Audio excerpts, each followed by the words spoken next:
सतगुरुदेव की जय। सर्वसंगत से प्रार्थना है, सत्संग प्रारंभ हो रहा है। कृपया सत्संग स्थल पर शांति पूर्वक विराजमान होकर के श्रद्धा से सत्संग सुने। परमेश्वर की प्यारी आत्माओं से पुनर्निवेदन है, सत्संग प्रारंभ हो रहा है। कृपया सत्संग स्थल पर शांति पूर्वक विराजमान होकर के श्रद्धा से सत्संग सुने। सत साहिब सतगुरुदेव की जय। बंदी छोड़ कबीर परमेश्वर जी की जय। बंदी छोड़ गरीबदास जी महाराज जी की जय। स्वामी राम देवानंद जी गुरु महाराज जी की जय हो।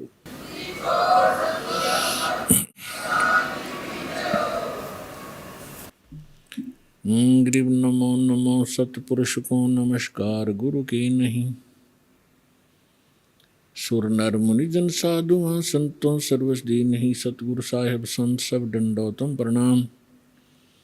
आगे पीछे मध्य हुए तिनको जहाँ कुर्बान। नराकार निर्विषम काल जाल वैभंजनम निर्लेपम निज निर्गुणम अकल अनुवेशंदुनम। सोहम सुरति समाप्तम सकल समाना निर्तल। उज्ज्वल हिरंबर हरदमं बेपरवा अथाह वार पारनी मध्यतम। ग्रीव जो सुमर सिद्ध होई गणनायक गलताना। करो अनुग्रह सोई पारस पद परवाना। आदि गणेश मनाऊं गणनायक देवन देवा। चरण कमल लो लाऊं आद्यंत करूं सेवा। परम शक्ति संगीतम हृदय सिद्धिदाता सोई। अवगत गुण अतीतम सत्य पुरुष निर्मोही। जगदम्बा जगदीशम मंगल रूप मुरारी। तन मन अर्पों शीशम भक्ति मुक्ति भंडारी। सुर नर मुनि जन ध्यावे ब्रह्मा विष्णु महेशा। शेष सहस मुख गावे पूज्य आदि गणेशा। इंद्र कुबेर सरीखा वरुण धर्म राय ध्यावे। समरथ जीवन जी का मन इच्छा फल पावे। 33 कोटि अधारा ध्यावे शेष 88। उतरे बहुजल पारा कट है यम की फांसी। 33 कोटि अधारा ध्यावे शेष 88। उतरे बहुजल पारा कट है यम की फांसी। कर जोरूं विनती करूं डरूं चरण पर शीश। गुरु जी राम देवानंद जी महाराज ने दियो नाम बख्शीश।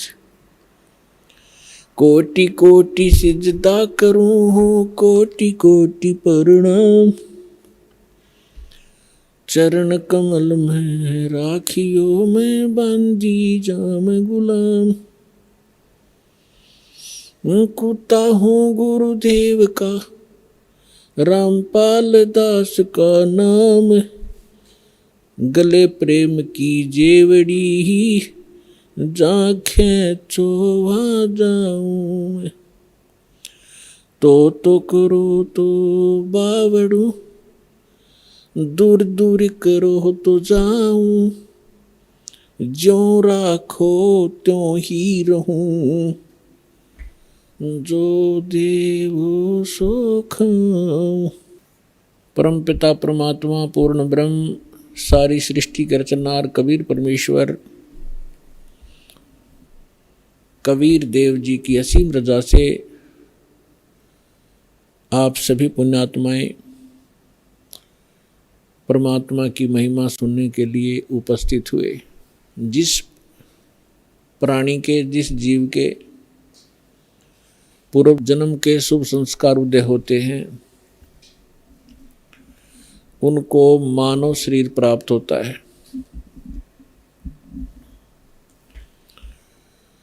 और मानव शरीर प्राप्त करके जो प्राणी सत्संग उपलब्ध करते हैं, जिनको सत्संग प्राप्त होता है, वो और भी ज़्यादा शुभ संस्कारी हंस होते हैं। परमात्मा कबीर परमेश्वर जी हमें याद दिलाते हैं, मानुष जन्म पाय कर जो नहीं रटे हरि नामे, जैसे कुआं जल बिना बनवाया क्या काम।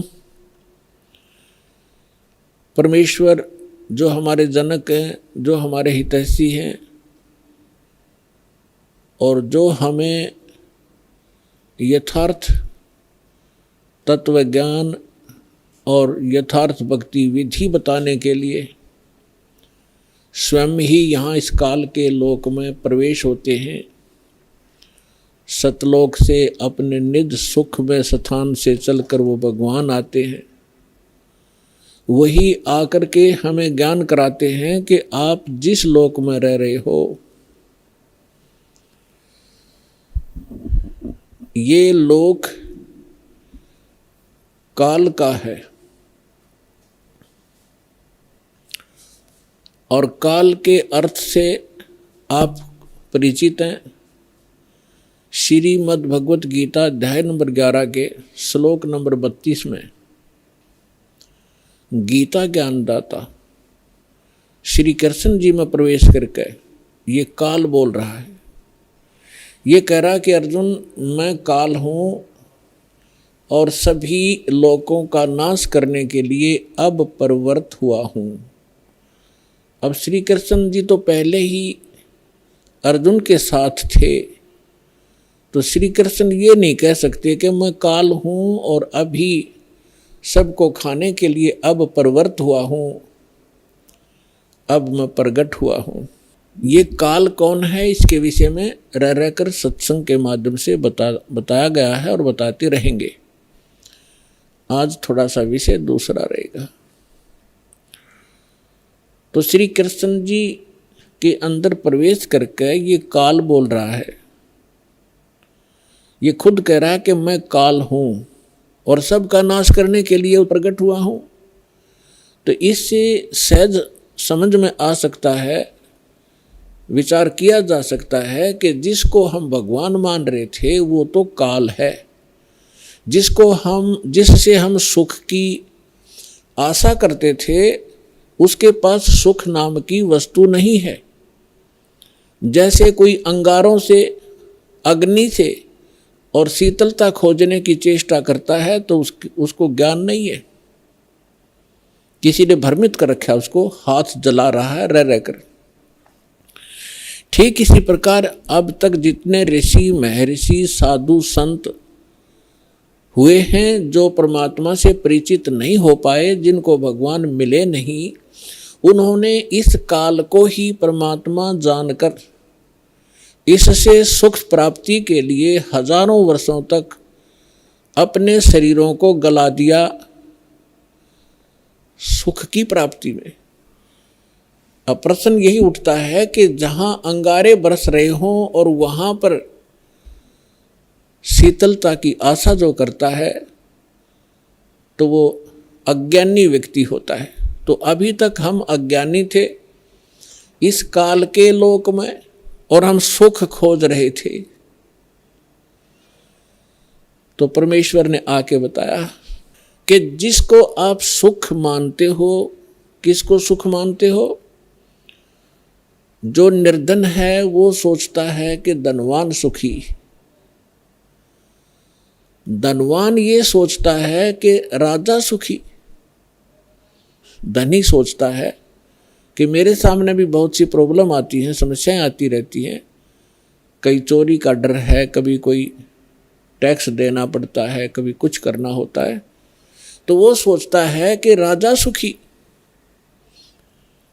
परमात्मा कहते हैं राजा को स्वप्न में भी सुख नहीं होता। राजा लोग अंत में वो सोचते हैं कि स्वर्ग के देवता सुखी होंगे। स्वर्ग के देवता सोचते हैं कि इस इंद्र को सुख घना है, क्योंकि वो देवताओं का राजा है। अब इंद्र की हिस्ट्री कहानी आप पढ़ोगे पुराणों के अंदर, इंद्र जैसा दुखी प्राणी नहीं। इंद्र सोचता है कि ब्रह्मा विष्णु महेश सुखी होंगे, मुझे सुख नहीं, क्योंकि उसको पता होता है जितना निर्धारित समय उसका होता है उसको पूर्ण करने के उपरांत वो फिर 84 लाख योनियों में सबसे पहले गधे की योनि से प्रारंभ करता है अपने 84 लाख प्रकार के कष्टों में, जो प्राणियों के शरीरों में कष्ट उठाने होते। तो उसको रह रह कर वो बात याद रहती है कि इसके बाद मेरी ये हालत होगी, लेकिन उस झूठे सुख को वो छोड़ नहीं पाता, और छोड़ भी दे तो उसके पास विकल्प नहीं कि करूं क्या। ब्रह्मा विष्णु महेश सोचते हैं कि हम सुखी नहीं, क्योंकि उनका इतिहास देखिएगा। आप पुराणों को कभी पढ़ा हो, नहीं तो रिमाइंड करना कभी कभी। अब थोड़ा सा उदाहरण देंगे आपको। जैसे भगवान शंकर जी को हम भगवान माना करते थे, कंप्लीट गॉड मानते थे, मृत्युंजय कालज्ञ सर्वेश्वर महेश्वर कहा करते थे। इसको हम कहें कुछ भी, लेकिन ये परमात्मा नहीं है, कंप्लीट गॉड नहीं है। उदाहरण के लिए ये सुखी भी नहीं है। कैसे? एक समय विष्णु जी भी सुखी नहीं है।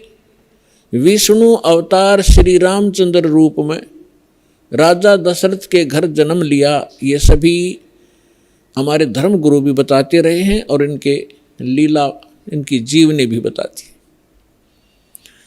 श्री रामचंद्र उर्फ विष्णु जी कितने सुखी थे आपको खूब पता है। छोटी सी उम्र में विवाह हुआ, विवाह होते ही वनवास हुआ, और वनवास के अंदर उनकी धर्म पत्नी का अपहरण हुआ। रावण के साथ युद्ध हुआ, करोड़ों जीवों का विनाश हुआ। उसके बाद फिर वापस आए, लेकर अपनी धर्म पत्नी सीता जी को घर पे लेकर आए। किसी धोबी के कहने से उनको घर से निकाल दिया, गर्भवती को। पुत्र कहीं, परिवार कहीं और श्री राम कहीं। वो प्राणी सपने में सुखी नहीं हो सकता जिसके बालक दुखी हो कि तो जंगल के अंदर। जिस समय श्री रामचंद्र जी को वनवास प्राप्त था, सीता जी का अपहरण हो चुका था, श्री रामचंद्र जी विलाप कर रहे थे, रो रहे थे सीता जी की खोज में। ऊपर से भगवान शंकर अपने द्वीप से, अपने लोक से श्री रामचंद्र जी अर्थात विष्णु जी को प्रणाम कर रहे थे। ऊपर से पार्वती जी की दृष्टि पड़ी कि ये किसको प्रणाम कर रहे हैं महेश्वर। पूछने पर पता चला कि नीचे जो व्यक्ति रो रहा है, वृक्षों से लिपट लिपट कर रो रहा है, पशुओं से गले मिल रहा है, उनसे पूछ रहा है मेरी सीता कहाँ गई, उसको ये प्रणाम कर रहा है। और उसको विष्णु भगवान का अवतार बता रहा है कि भगवान विष्णु हैं। पार्वती जी को ये बात अच्छी नहीं लगी, उसको विश्वास नहीं हुआ कि सचमुच ये व्यक्ति जो सामने रो रहा है और जिसकी पत्नी का अपहरण हो चुका है, जिस कारण से रो रहा है, तो ये भगवान नहीं हो सकता। पार्वती जी ने कहा कि जो व्यक्ति रो रहा है आप उसको भगवान बता रहे हो, मुझे विश्वास नहीं। मैं तो इसकी परीक्षा लूंगी और सीता रूप बनाऊंगी इसकी पत्नी का, और यदि ये मुझे पहचान लेंगे तो मैं मान लूंगी कि ये भगवान है। भगवान शंकर ने कहा कि आप सीता रूप मत बनाना, यदि आप सीता जी का रूप बना लोगी तो मेरे काम नहीं रहोगी, मेरी माँ के तुल्य हो जाओगी। मैं आपको एज ए वाइफ स्वीकार नहीं करूँगा। फिर उस समय तो पार्वती जी ने कह दिया कि ठीक है, मैं नहीं परीक्षा लूँगी। भगवान शंकर चले गए इधर उधर सैर सपट्टे को। पीछे से पार्वती जी ने सीता रूप बनाया, श्री रामचंद्र जी के सामने खड़े हो गए। उस समय श्री रामचंद्र जी की दिव्य दृष्टि यानी बुद्धि इस काल भगवान ने खोल दी। अपनी तो पत्नी का पता नहीं उसको कि कौन उठा ले गया, और सामने खड़ी पार्वती को पहचान लिया जिसने बिल्कुल as it is Sita ji का रूप बना रखा था। क्या कहा कि हे दक्ष पुत्री माया, आप भगवान शंकर को कहाँ छोड़ाए। इस बात को सुनकर पार्वती जी लज्जित हुई और कहा कि भगवान शंकर आपको ठीक ही प्रणाम कर रहे थे, मैं आपकी परीक्षार्थ सीता रूप बनाकर आई थी। ये कहकर वो चली गई। अब इस कथा से आपको बहुत से परिणाम निकलेंगे, रिजल्ट निकलेंगे, निष्कर्ष निकलेंगे।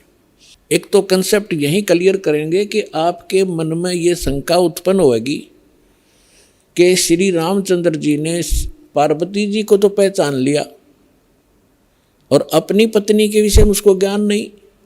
ये कारण क्या है? जिसमें आपको ये कारण समझ में आवेगा तो आप समझो अध्यात्म मार्ग पर चल पड़े।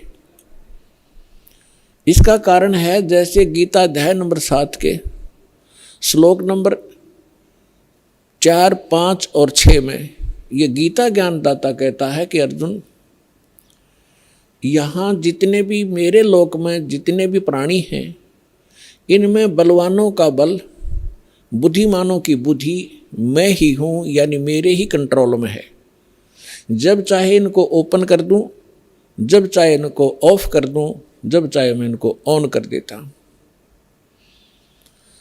उदाहरण के लिए एक समय आपने महाभारत खूब सुना होगा, महाभारत का युद्ध भी सुना है खूब।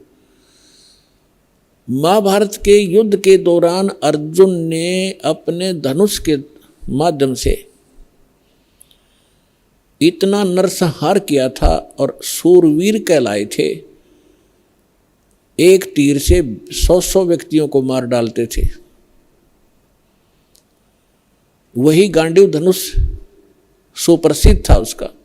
जिस समय श्री कृष्ण अर्थात विष्णु जी श्री कृष्ण रूप में देवकी के गर्भ में जन्मे थे, उसके बाद उन्होंने श्री कृष्ण रूप में जो का लीला की थी, जीवन व्यतीत किया था, अंत समय में उनकी मृत्यु एक शिकारी के विषाक्त तीर से हुई थी और पांडवों को उसने वहां बुलाया था। अंत समय में पांडवों से श्री कृष्ण जी ने कहा था कि आप इन सभी औरतों को जितनी द्वारका के अंदर है सबको अपने साथ ले जाओ। यहाँ पर यादव कोई बचा नहीं है, क्योंकि दुर्वासा जी के श्राप से इंक्लूडिंग श्री कृष्ण जी यादव कुल पूरा नाश हो गया था। छोटा बालक भी नहीं बचा था। नर यादव जो गर्भ में थे, गर्भवती औरतें थी उनके गर्भ में थे। उसके बाद ये वंश पुनः चला है और कहा था कि आप इनको वहाँ ले जाओ अपने राज्य में।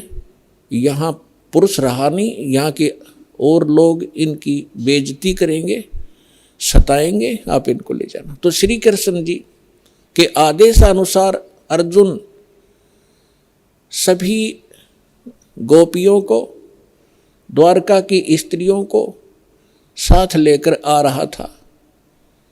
रास्ते में भीलों ने, जंगली लोगों ने उनको घेर लिया। अर्जुन उनसे लड़ने की तैयारी करने लगा। उसके हाथ से गांडीव धनुष उठा नहीं और खड़ा खड़ा देख रहा, थर थर कांप रहा है योद्धा। भीलों ने उसको पीटा, औरतों के गहने तोड़ दिए, कुछ औरतों को घसीट ले गए।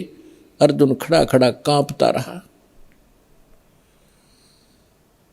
उस समय अर्जुन श्री कृष्ण जी को कोस रहा था, 100 गालियां दे रहा था कि कृष्ण तूने सदा ही हमारे साथ धोखा ही धोखा किया है। जब मुझसे नरसंहार कराना था, युद्ध करवाना था महाभारत का, उस समय मेरे अंदर शक्ति भर दी। एक तीर मारूं था 20 मरे थे। आज वही अर्जुन और वही धनुष, आज मैं इसकी प्रत्यंचा नहीं चढ़ा पा रहा हूं। तो यहां परमात्मा कहते हैं कि जो इस रोग की जड़ है उसका तुम्हें पता ही नहीं। तुम तो श्री कृष्ण को कोस रहे हो। ये काल है जो 21 ब्रह्मांड का स्वामी है। श्री ब्रह्मा, श्री विष्णु, श्री शिव जी के पिता हैं। ये है यहाँ के सारे दुख की मूल। और वो खुद कहता है गीता अध्याय नंबर 7 के श्लोक 5 से लेकर 6-7 में कि मैं बलवानों का बल और बुद्धिमानों की बुद्धि मैं ही हूँ, यानी मेरे कंट्रोल में। अब जब उसने नाश करवाना था महाभारत का, तब तो उसको बल दे दिया, अब स्विच ऑफ कर दिया, अर्जुन खड़ा खड़ा पिट रहा है। ठीक इसी प्रकार श्री रामचंद्र जी को कि वहाँ तो बुद्धि खोल दी कि ये सीता नहीं है, पार्वती है। अपनी पत्नी का पता नहीं, उसको उठा कौन ले गया, ऑफ कर दी फिर बुद्धि उसने। तो पुण्यात्माओं, ये काल एक भयंकर जाल है। जब तक आप इसको नहीं समझोगे, ना भक्ति कर सकते, ना यहाँ से निकलने की चेष्टा कर सकते।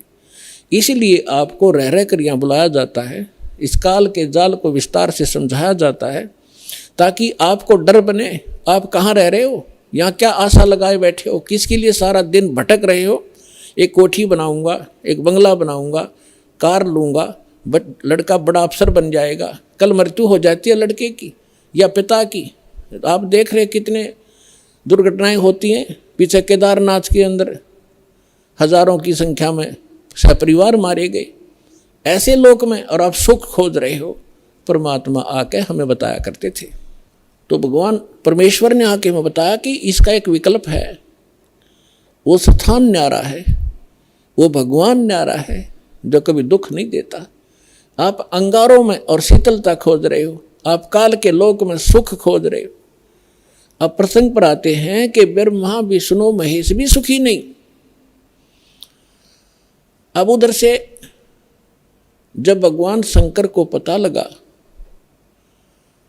कि काल के हाथ में बुद्धि, उसने बुद्धि ऑन कर दी शंकर भगवान की, दिव्य दृष्टि से देखा और अपनी पत्नी से पूछा कि तू क्या सीता रूप बनाकर गई थी तू? तो उसने मना कर दिया कि नहीं, मैं नहीं गई भगवान, मैं नहीं गई। कि झूठ बोलती है तू झूठ बोलती है। इस बात से वो झिझक गई और चुप हो जाना ही उसका स्वीकृति मानी गई कि सचमुच इसने गलती की है। तो भगवान शंकर ने पार्वती जी से अपनी पत्नी के रूप में उससे व्यवहार करना बंद कर दिया, बातें करना भी बंद कर दी। एक तरफ मौन साध कर बैठा रहते थे, बहुत ही कम बोलने लगे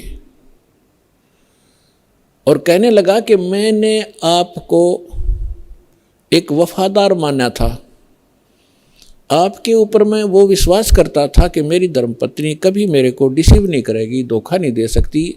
और जब आप मुझे धोखा दे सकते हो तो फिर बाकी संसार से मुझे क्या लिंक रहा, क्या विश्वास रहा। और साफ कह दिया कि तू मेरी माँ का रूप धारण कर चुकी है, मेरी पत्नी रूप में नहीं स्वीकार्य हो सकती। जैसे श्री ब्रह्मा जी सबसे बड़े, विष्णु जी सेकंड नंबर के, शंकर भगवान तीसरे नंबर के, तो बड़े भाई की पत्नी माँ के तुल्य मानी जाती है। तो उसने कहा भगवान शंकर ने कि आपने मेरे बड़े भाई की पत्नी विष्णु की पत्नी का रूप बना लिया सीता, इसलिए आप आज के बाद मेरी पत्नी नहीं माँ के तुल्य हो। अब वो समझ गई कि इन्होंने जो फैसला ले लिया अटल होता है। 10 दिन, 20 दिन, महीना, 6 महीने, वर्ष इंतजार की, लेकिन रिजल्ट निल रहा। भगवान शंकर ने उनसे कोई बात नहीं की, हमेशा क्षुब्ध रहते थे। तो पार्वती, अब माँ, लड़की को क्या होता है, जब ससुराल के अंदर दुख होता है तो अपने पीहर को जाने की सोचती है, उसका तीसरा विकल्प नहीं होता। तो पार्वती ने सोचा कुछ दिन अपने घर चली जाती हूँ, इनका दिमाग ठीक हो जाएगा। ये सोचकर पार्वती अपने पिता दक्ष के घर पर आ गई। और राजा दक्ष ने उस समय एक यज्ञ कर रखा था और एक नियम है ब्राह्मणों ने बना रखा था, ऋषियों ने, कि जब भी कोई यज्ञ करे तो अपनी सभी बेटियों को, संबंधियों को और उनके पतियों को, दामादों को आमंत्रित किया जाए और प्रतिदिन उनको आदर के साथ उनको प्रतिदिन दक्षिणा दी जाए, जैसे ब्राह्मणों को देते हैं। तो ऐसा नियम था कि जितनी भी राजा दक्ष की अन्य बेटियां थी वो सभी आमंत्रित थी और उनके पति यानी दामाद भी आमंत्रित थे। सबके आसन उचित स्थान पर सबको बैठा रखा था। जितने समय तक यज्ञ का और सत्संग का प्रयोजन चलता था, 2-4 घंटे 10 घंटे, तो उस समय सभी अपने अपने आसन पर विराजमान रहते थे। और किसी भी कारण से कोई लड़की का पति नहीं आ सका तो उसका आसन लगाया जाता था, खाली छोड़ा जाता था और सबको जो भी दक्षिणा दी जाती थी उसका भी उसके ऊपर भाग प्रतिदिन रखा जाता था आसन पर। तो जो ही पार्वती जी उस अपने घर पे पहुंची, पता चला कि पिताजी ने यज्ञ कर रखा है और ये यज्ञ 2-3 दिन से चल रहा है। अब सारे यज्ञ मंडप में घूम के पिता के सामने पहुंची। पिताजी ने मुंह मोड़ लिया, क्योंकि पार्वती जी ने राजा दक्ष के मर्जी के विरुद्ध भगवान शंकर से विवाह किया था, जिस कारण से पिता अक्षुब्ध था। जब पिताजी ने ठीक से बात नहीं की, ये भी नहीं कहा कि आगी बेटी, तो पार्वती महादुखी हुई, अपनी माँ के पास घर पे पहुंची। बेटी माँ को ही उलाने दिया करती है, माँ के सामने अपना दुख रोया करती है।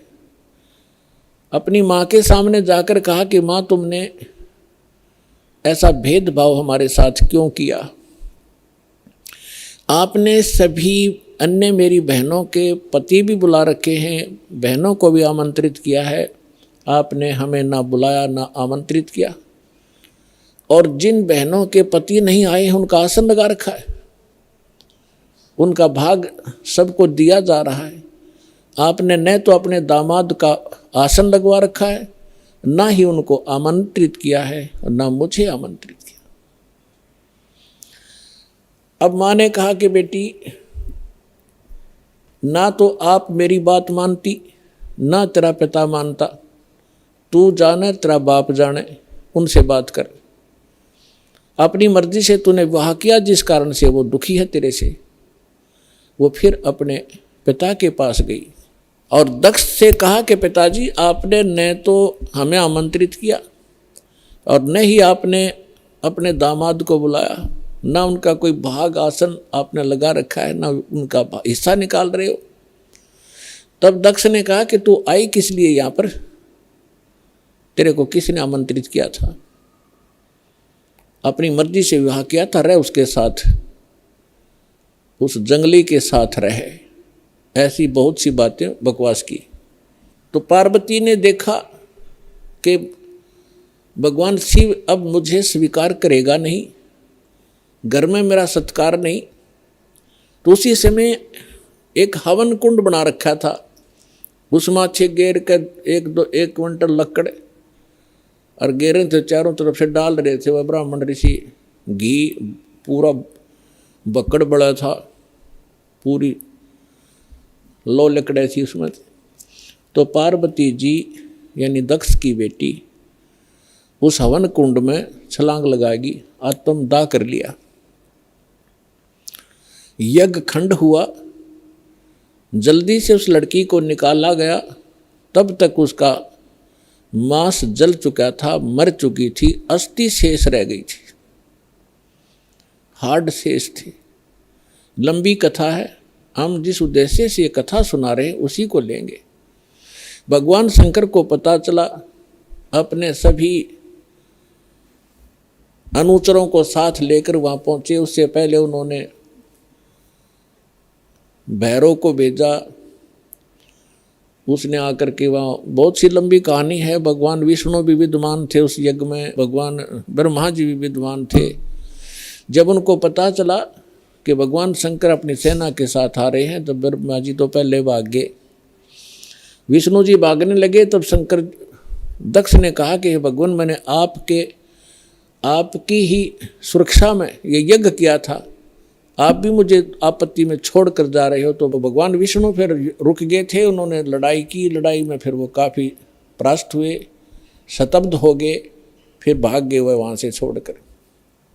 ये पुराण में वर्णन है, शिव पुराण में। कहने का भाव ये है कि भगवान शिव ने आकर के राजा दक्ष की गर्दन काट दी। अन्य के कहने से फिर उनको दोबारा जीवित किया गया, जैसे कोई बकरा लाकर उसके मुख पर लगा दिए। प्राण की कथा आपने खूब सुन रखी।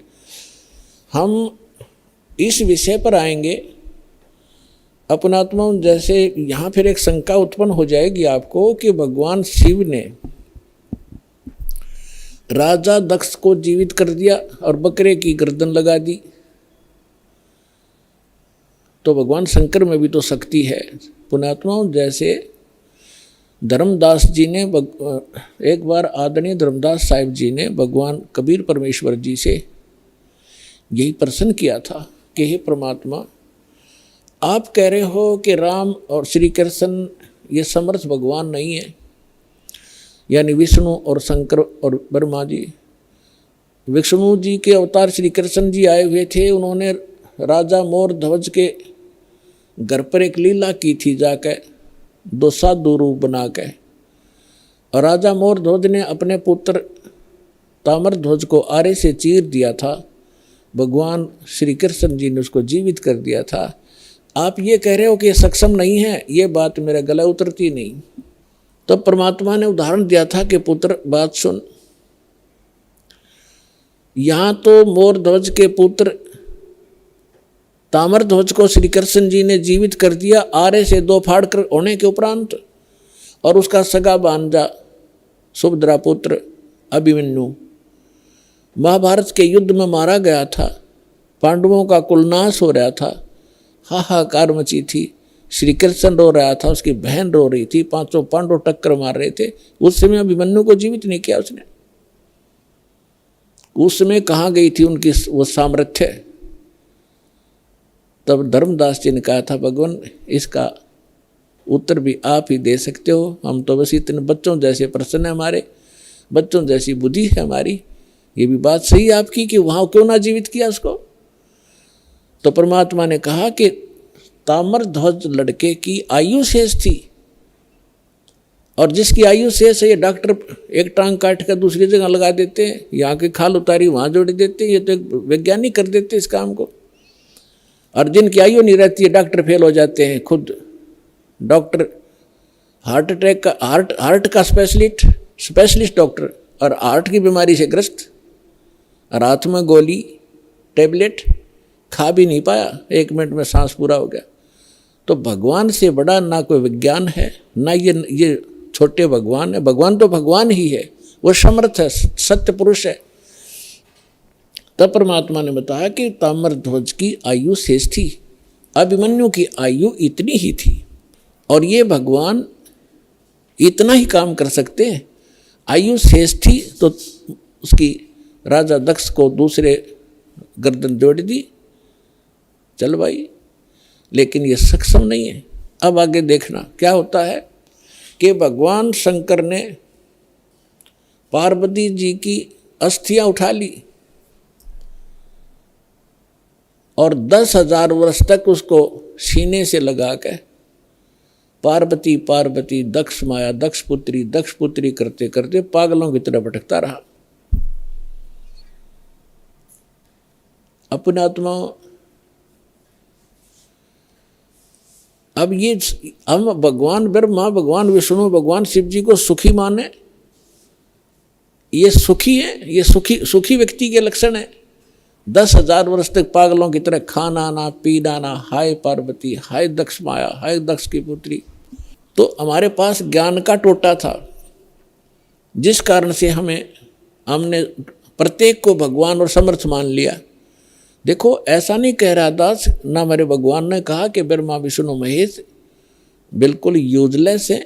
ये जितने सक्षम हैं, जितनी इनकी सामर्थ्य है, उतना बताया है। जैसे एक स्टेट का, प्रांत का मंत्री होता है और उस मंत्री को, प्रांत के मंत्री को कोई प्रधानमंत्री मान रहा है, तो वो भूल है उसकी। तो परमेश्वर ने और परमेश्वर से प्राप्त ज्ञान से इस दास ने ये इतनी भूल मिटाई है कि जिसको आप समर्थ शक्ति मान रहे थे, श्री ब्रह्मा, श्री विष्णु, श्री शिव जी, दुर्गा आदि को, ये समर्थ नहीं है। ये केवल 21 ब्रह्मांड के अंदर एक ब्रह्मांड, 21 ब्रह्मांड इस काल के, इसमें 21 प्रांत समझ लो। एक प्रांत में ये एक एक विभाग के मंत्री हैं। रजोगुण विभाग के ब्रह्मा जी, सतोगुण विभाग के विष्णु जी, तमोगुण विभाग के शंकर जी। बस इतने मालिक हैं ये। और ये किसी के संस्कार को कम और अधिक नहीं कर सकते। वर्क डन ही देते हैं, अपना किया कर्म ही प्राप्त कराते हैं। समर्थ परमात्मा, परम अक्षर ब्रह्म, सत्य पुरुष कबीर साहिब जी, ये हमारे प्रारब्ध के अंदर, यानी हमारी किस्मत में लिखी हुई हमारे पाप कर्मों का नाश करके, और पाप कर्मों हमें सुखी कर देते हैं। हमारी मृत्यु होनी हो उसको टाल देते हैं। हमारा और भी कोई आपत्ति होनी है, कोई अक्षति होनी है, उसको भी वो जो पाप कर्म से होनी थी और पाप कर्म नाश हो गया, उस कर्म से ही तो हानि होनी थी, कर्म परमात्मा ने कैंसिल कर दिया तो सुख हुआ। तो ये केवल समर्थ परमात्मा ही कर सकते हैं।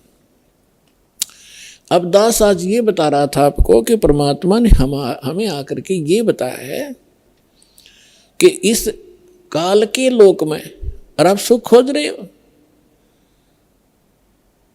जिनको आप परमात्मा माना करते थे, थारे भगवान, आपके भगवान सुखी नहीं, कभी सपने में सुख नहीं हुआ उनको।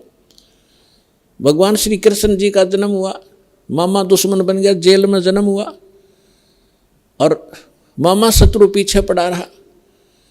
कभी जरा सिंह मारने आ रहा है, कभी शिशुपाल लठ उठा रहा है, कभी जरा सिंह, कभी काल्यवन आ गया। आखिर में भगवान ने, यानी ये 3 लोग का जो इतना सामर्थ्य है इस मालिक ने, अपने को राहत प्राप्त करने के लिए कि शायद कुछ सुख का सांस मुझे आ जावे, मथुरा छोड़ दी और द्वारका बनाई। बहुत दूर जाके जंगल होते थे पहले, बीच में बिल्कुल कट ऑफ हो जाता था, पता भी नहीं लगता था कहाँ चले गए लोग।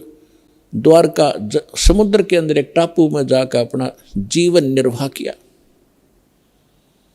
और अंत कैसा हुआ श्री कृष्ण जी का?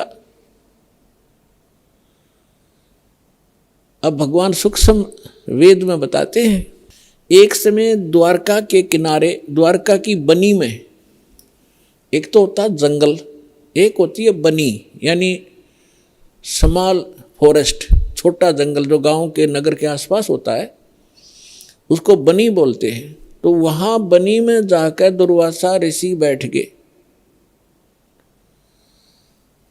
और दुर्वासा ऋषि के विषय में बहुत प्रसिद्धि थी, उसका बड़ा बोलबाला था, वेल नोन हो रहे थे कि भूत, भविष्य और वर्तमान के वे पूर्ण ज्ञाता है। और उस समय यादव 56 करोड़ हो गए थे संख्या में, 56 करोड़ द्वारका के अंदर रहने वाले। और भगवान श्री कृष्ण जी ने कुछ एक ऐसे शरारती तत्वों को मार डाला था, जिस कारण से वो हीरो पा के गए थे। प्रत्येक के हृदय में ये हो गया था कि इनसे ताकतवर पृथ्वी पर कोई नहीं, जिस कारण से यादव अभिमानी हो गए थे। वो साधु संतों की अब जो सत्कार करना भी छोड़ गए थे, उनके साथ बदतमीजियां करना शुरू कर दिया था। इसी बहम में उनका वो टाइम आ गया नाश होने का। अहंकार पुण्यात्माओं कोय कर लियो, अंत में उसको बहुत भारी चोट लगेगी। जीव ही रहना चाहिए, जीव को अपनी औकात का पता लगा रहना चाहिए, ताकि वो आधीन बनकर रहे। आधीनी के पास है पूर्ण ब्रह्म दयाल, मान बड़ाई मारियो बेअदबी सिरकाल।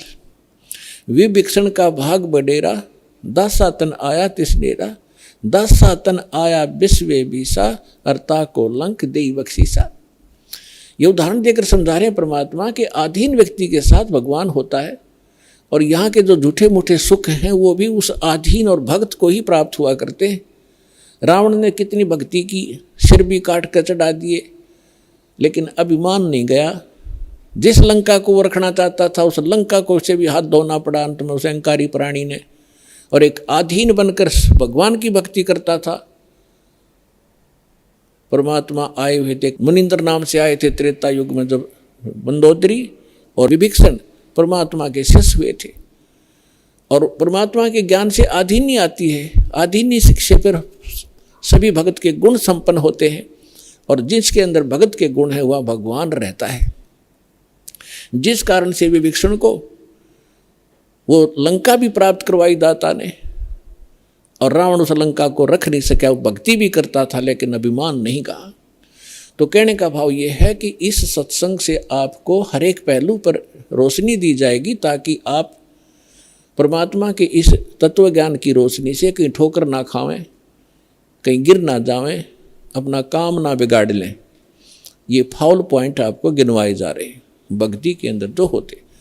तो यहाँ परमात्मा कहते हैं कि आदीनी के पास है वो पूर्ण ब्रह्म दयाल, मान बड़ाई मारियो हो बेअदबी सिरकाल। विभीषण का भाग बडेरा, के बड़भागी था विभीषण, के दासा तन आया तिस नेड़ा, के उसके पास आधीनी आई। विभीषण का भाग बडेरा, दासा तन आया तिस नेड़ा, दासा तन आया विश्व बीसा, जाको लंक दई बख्शीसा। ऐसा दासा तन है भाई, लंक बकसते वार न लाई। फिर परमात्मा कहते हैं कि उस नम्र आत्मा विभीषण भगवान की सतभक्ति करता था, तो यह झूठा सुख भी अगर तुम्हें चाहिए तो भी इस तरीके से मिलेगा। अधीन रहो, जब तक रहो आपको सुख का सांस रहेगा, और फिर मोक्ष प्राप्त हो जाएगी।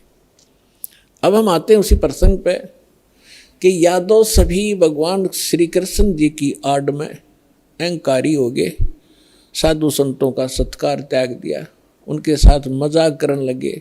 तुम क्या हो, तुम भटकते फिरते हो जंगल में, हैं अपना कोई धंधा करके क्यों नहीं खाते हो, इस तरह की भाषा बोलने लगे। उस समय दुर्वासा जी उस बनी में जाकर बैठ गए, द्वारका के बाहर थोड़ी सी दूरी पे। और द्वारका के अंदर इस बात की एक ऐसी रूमर चली, चर्चा का विषय बना के एक महापुरुष आए हैं दुर्वासा जी, बड़े पहुँचे हुए संत हैं, और भूत भविष्य और वर्तमान की सब जानते हैं। श्री कृष्ण जी के पुत्र प्रद्युम्न और उसके साथियों ने मिलकर एक कुबद सूझी, उन्होंने एक फैसला लिया कि भाई ऐसे सुन रहे हैं कि ये दुर्वासा जी बड़े पहुँचे हुए महापुरुष हैं और भूत भविष्य की सारी जानते हैं, इसकी परीक्षा लेते हैं। उन्होंने क्या किया कि प्रद्युम्न को, श्री कृष्ण जी के पुत्र को, एक स्त्री का स्वांग करवा दिया, स्त्री के कपड़े बना दिए, और एक गर्भवती स्त्री का स्वांग बना दिया। पेट के ऊपर एक कढ़ाया, जैसे छोंक छांक लाने की छोटी सी कढ़ाई हो घर में रसोई में, एक छोटी सी कढ़ाई पेट का बांध दी, और ऊपर के उसका लोगड़ बांध दिया रुई सी, फिर कपड़ा बांध दिया, और ऊपर के और ताले कपड़े पड़ा दिए, और मुंह ढक लिया, घूंघट काट के चाल पड़ी। 10-12 उसके साथ और जो शरारती स्कीम बना कर गए थे वो गए। दुर्वासा जी के पास जाकर उन्होंने कहा कि भगवान प्रणाम हो ऋषि जी को, हम आपके पास एक समस्या लेकर आए हैं। दुर्वासा जी ने पूछा, बोलो भाई क्या है तुम्हारी समस्या? कि ये व्यक्ति और ये इसकी पत्नी इनके विवाह को 10-12 वर्ष हो गए थे। ऋषि जी अब भगवान ने दया बख्शी है या गर्भवती हुई है और ये उतावले हो रहे हैं, आपके बारे में सुना है कि आप भूत भविष्य और वर्तमान की सारी जानने वाले हो, तो ये आपसे ये पूछना चाहते हैं कि इसका लड़का होगा कि लड़की। अब दुर्वासा जी ने अपनी दूरबीन ला के देखा, देव दृष्टि, उसने वो समझ गया कि बकवास कर रहे हैं रामजादे। लाल आँख करके और ठाया चिमटा ने बोला यादव कुल का नाश होगा, इससे तुम्हारा नाश सर्वनाश होगा यादव कुल का, भाग जाओ रामजादो, तुम क्या कर रहे हो। और ये तो भाग लिए बालक, आगे थारा नाश होगा इससे। अब वो बच्चे भाग आए गाँव में। बच्चा तक ये था, पोता लड़का हो रहा था निरोध, उसका परिधुम बन गए। बाकी कुबत तक कभी भी ये जो बुरा कर्म होता है आदमी को किसी न किसी एज में दुख जरूर देगा। तो नगर में जब आए उन्होंने सबको बताया कि ऐसे ऐसे हम गए थे। दुर्वासा जी तो सचमुच जान गए, वो तो सचमुच जानकार है। उन्होंने बता दिया कि ये गर्भवती नहीं है और तुम्हारा नाश होगा, जिससे तुमने गर्भ बना रखा है इसका, इससे तुम्हारा नाश होगा। तो गांव के जो मुखिया और बुद्धिमान से व्यक्ति बुजुर्ग थे, उनको चिंता बनी कि बच्चों ने तो बकवाद कर दी और उसने श्राप दे दिया, सारे मरेंगे तब। तो उनमें से कुछ कहने लगे कि हमारे सिर पर भगवान श्री कृष्ण बैठे हैं। वाह भाई वाह, ये भी कोई डर की बात है, चलो उसके सामने उनसे प्रार्थना करते हैं। अब श्री कृष्ण जी के पास गए। श्री कृष्ण जी से जाकर अपना चिंता का विषय बताया कि भगवान ऐसे ऐसे बच्चों ने मजाक कर दिया और दुर्वासा जी ने श्राप दे दिया, और दुर्वासा जी का श्राप तो बिजाइल कैसा है, ये तो वापस हो ही नहीं सकता। तब श्री कृष्ण जी से कहा कि आप ही हमारी रक्षा कर सकते हो, आप समर्थ हो, सर्वशक्तिमान हो, आप विष्णु अवतार हो, जैसे भी उनके गुणगान किए। श्री कृष्ण जी ने कहा कि भाई देखो, बच्चों को वहीं भेजो और दुर्वासा जी से माफी मांगे, वो अक्षमा करेगा तो बात बनेगी। उन बच्चों को लेकर नगर के मुखिया व्यक्ति, मौजिद से जो बुद्धिमान व्यक्ति बुजुर्ग से सारे एक साथ गए, हजारों की संख्या में। दुर्वासा जी के सामने उन बच्चों को कहा कि माफ़ी मांगो। उन्होंने प्रणाम किया, माफ़ी मांगना चाहा, अक्षमा याचना की, लेकिन दुर्वासा जी ने कहा कि जो मेरे मुख से वचन निकल गया वो वापस नहीं हो सकता, आप जाइए। अपने बच्चों को समझा के रखना चाहिए था, साधु संतों के साथ बकवास नहीं किया करते, आप जा सकते हैं। अब इसको वापस करना मेरे बस की बात नहीं है। फिर वापस आ गए, फिर श्री कृष्ण जी के पास के भगवान, उन्होंने तो मना कर दिया कि मैं अब कुछ नहीं कर सकता। अब श्री कृष्ण जी ने कहा कि देखो, किस चीज से, अब पुण्यात्माओं इस कथा से आपको बहुत सा ज्ञान होगा, हर पहलू पर इस पर विचार दास आपको देगा। अब देखो, हम किसी, ये जो श्राप दे दिया 3 ताप के अंदर आता है। किसी को श्राप दे देना, किसी पर गाल देना, किसी का प्रेत आत्मा छोड़ देना, किसी का जंतर मंत्र कर देना, किसी के ऊपर काला जादू कर देना, ये 3 ताप के अंतर्गत आते हैं। और इन 3 तापों के दुख से पूरे यादोग्रस्त हो गए और श्री कृष्ण भगवान कल आवे। श्री कृष्ण जी उस ताप से मुक्त नहीं कर सका, उनका नाश हुआ लास्ट में। हालांकि समाधान भी बताया उन्होंने। अब और जितने इनके पुजारी हैं, राम कृष्ण ब्रह्मा और शंकर भगवान के जो संत हैं, उनके गुरु ने उन पदों पर बैठे हैं, वो भी समाधान बताते हैं। जब श्री कृष्ण जी के समाधान बताने से जो साधना क्रिया उसने बताया, उनके करने से कुछ लाभ नहीं हुआ, तो ये इनके जो पुजारियां के बताए हुए समाधान से आप क्या लाभ लोगे, इससे इतना निष्कर्ष निकलेगा।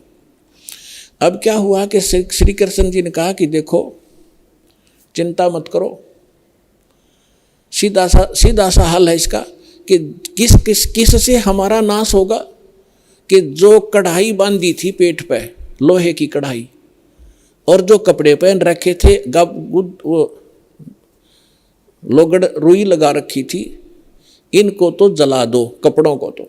रही बात कढ़ाई की, उस कढ़ाई को प्रभास क्षेत्र में चले जाओ, जमुना के किनारे सारे, और अपने ड्यूटी लगाओ 5-5, 10-10, 20-20 व्यक्तियों की डेली, कि उस कढ़ाई को पत्थर पर घिसा घिसा कर उसका चूरा बनाकर जमुना में फेंक दो, ना रहेगा बांस और ना बजेगी बांसुरी। सबने बड़ा अच्छा लगा कि भगवान श्री कृष्ण ने तो कमाल कर दिया, वाह भगवान, वाह भगवान। कि वो गुरु भी थे, श्री कृष्ण जी आध्यात्मिक गुरु भी थे पांडवों के और यादवों के। तो इस बात को सुनकर सभी ने खुशी मनाई कि भाई ठीक है, ना रहेगा बांस ना बजेगी बांसुरी। लगा दिए 20-20, 50-50 व्यक्तियों की सेवा कि जाओ जहाँ भगवान ने बताया उस क्षेत्र में जाकर, प्रभास क्षेत्र में, और जमुना के किनारे पत्थरों पर घिसा घिसा कर चूरा बना दो। अब घिसाण से पहले दोनों कड़े थे, वो कड़े तोड़े पहले तो अलग अलग पकड़न के। अब उन कड़े घिसाण की ड्यूटी अलग दे दी 4-4, 5 की, कि तुम्हारी ये कभी कितने दिन में घिसाओ इनको। बाकी उन्हें घिसा घिसू के वो कड़ा चूरा बना दिया। एक के पास 2-4 को कड़ा मिला था, जिसने लास्ट में थोड़ा सा रह गया था, वो गोल गोल नोका चमक गया। तो उस चमकदार सा घिसाने से चारों तरफ से चमक गया वो। तो उसने सोचा, जो आलसी सा था, सब ने अपना काम कर दिया, मेरा भी घिसा नहीं। तो उसने सोचा इसे एक कड़े में के बिजली पड़ा, यूं कि उसने जंगल में उस जमुना में फेंक दिया वो कड़ा। बाकी शेष कढ़ाई घिसा दी थी, उसका चूरा बना दिया। अब वो किसी मछली ने खाद्य पदार्थ जानकर वो खा लिया। उस मछली को पकड़ लिया एक शिकारी ने, जिसका नाम बालिया नाम का एक दीमर था, जो मछियारा था। उसने पकड़कर मच्छी जब ले गया, वह काटी, मछली काटी तो उसमें से वो सफ़ेद धातु निकली, बहुत चमकीली। तो शिकारी ने सोचा कि ये हो ना हो कोई अच्छी फौलाद होगी या कोई चांदी ना हो। वो लेके गया सुनार के पास। सुनार कहने लगा भाई ये चांदी नहीं है, ये तो अच्छा फौलाद अच्छा है। वो लोहार के पास ले गया। लोहार ने कहा कि बहुत अच्छा इस्पात है और इसका क्या बनाऊं। तो शिकारी ने कहा कि मेरे इस तीर का आगे का एरो बना दे, मेरे सर के ऊपर डाल दे, इसने बना के विषाक्त बना देना। तो उसका तीर के जो बाण होता है तीर का, उस बाण के आगे एक गोल एरो होता है तीखा, ताकि वो पशु पक्षी के जाके सीधा लगे, मार दे उसको। तो वो विषाक्त बनवा लिया। उधर से कुछ दिनों के बाद, उधर से जिन्होंने वो चूरा फेंका था जमुना में, उसका घास उग गया, जैसे डाब कुश, जैसे कुश होती है ना, कुशा की तरह, और जैसे ईख देखा हो, ईख जैसे पत्तों का, और तेज धार के पत्ते उसके, जैसे आपने, हमें मालूम है कि जैसे कई बार डाब होती है जिसको कुश बोलते हैं, कुशा, उसके इतने तीखे पत्ते होते हैं, उंगली का लपेटा आ जाए तो उंगली काट देता, वो आधे से ज़्यादा काट देता, आधी, इतने तेज पत्ते होते हैं। लेकिन वो तो दुर्वासा के श्राप से शापित था, वो एक ऐसा घास उग गया। उधर से क्या हुआ, कुछ दिनों के बाद, 1 वर्ष, 2 वर्ष, 4 वर्ष के बाद क्या हुआ, आपस में द्वारका के अंदर झगड़े शुरू हो गए। छोटे बड़े की लाज रही नहीं, थोड़ी सी बात पर मार काट मचा दी, थोड़ी सी बात पर कत्लेआम करने लग गए। फिर गांव के लोग पहले धार्मिक बहुत होते थे, अभी तक हुआ करते थे। गांव के अंदर कोई भी आपत्ति होती थी, साधु संतों से उसका विकल्प, उसका समाधान चाहा करते थे कि किसी तरह शांति हो नगर में। तो उनके पास तो श्री कृष्ण ही थे final, first and final, last and final. Shri Krishna ji के पास गए। श्री कृष्ण जी से बताया कि भगवान पता नहीं नगर में क्या बढ़ गया, क्या घुस गया नगर के अंदर, कोई किसी की बात सुनने को तैयार नहीं, बड़े छोटे की लाज रही नहीं, जरा सी बात होती है लट्ठम लट्ठा कत्लेआम होने लगे। भगवान कोई दया बख्शो, कोई समाधान बताओ इसका। तो श्री कृष्ण जी ने क्या समाधान बताया कि अभी तुम्हारे ऊपर दुर्वासा जी का जो श्राप है वो प्रभावी हो गया, वो फल रहा है। तो बड़े चिंतित हुए, पहले तो भगवान ने समाधान बताया था कि इस सारे ने घिसा घिसू का चूरा बना कर डाल दो जमुना में, ना रहेगा बांस ना रहेगी बजेगी बांसुरी। जब वो इस बात से संतोष पाया था लोगों ने कि चलो हो गया समाधान, और आज फिर श्री कृष्ण जी वही कह रहा है कि दुर्वासा जी का श्राप तुम्हारे ऊपर फल रहा है। अब वो उनके मुंह की तरफ देख रहे हैं, लेकिन हमारी बुद्धि इतना काम नहीं करती। जैसे हम भी ऐसे ही दुखी थे, पहले जाते थे किसी गुरु के पास, वो कुछ अपना दुख लेकर वो कुछ समाधान बताता था, फिर दूसरी बार कुछ और समाधान बताता था, तीसरी बार कह देता था ये तो तेरे भाग में है, तेने भोगना ही पड़ेगा। फिर पहले डले क्यों ढुआ रहा था ये।